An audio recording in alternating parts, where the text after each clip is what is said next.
সারা দেশের মানুষের মতো আন্তর্জাতিক সম্প্রদায়ও বেগম খালেদা জিয়ার সুস্থতা কামনায় প্রার্থনা করছেন বলে মন্তব্য করেছেন বিএনপির সিনিয়র যুগ্ম মহাসচিব রুহুল কবির রিজভী।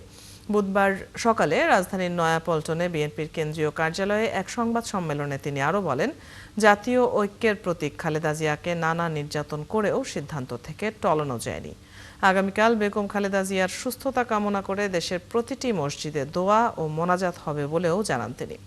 একই সাথে প্রার্থনা হবে অন্য সম্প্রদায়ের উপাসনালয়েও। এ সময় আগামী 7 থেকে 13 ডিসেম্বর বিএনপির দেশ গড়ার পরিকল্পনা কর্মসূচি অনুষ্ঠিত হবে বলেও জানান রুহুল কবির রিজভী। অনুষ্ঠানে দলের ভারপ্রাপ্ত চেয়ারম্যান তারেক রহমান ভার্চুয়ালি যুক্ত হবেন বলেও উল্লেখ করেন তিনি।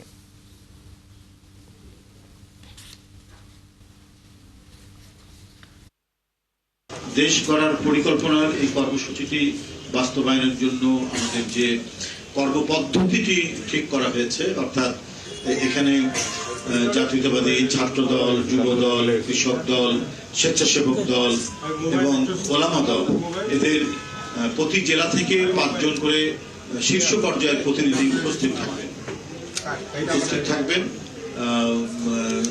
এটা অঙ্গ সংগঠনের এই 5টি অঙ্গ সংগঠন এই যে কর্মশালাটি, যে মত বিনিময়টি অনুষ্ঠিত হবে, সেখানে উপস্থিত থাকবেন এই 5টি অঙ্গ সংগঠনের প্রতি জেলা ভিত্তিক 5 জন করে শীর্ষ নেতা এবং বিএনপির অর্থাৎ 11 এবং 13 তারিখে 2 দিন ব্যাপী হবে বিএনপির বৈঠক।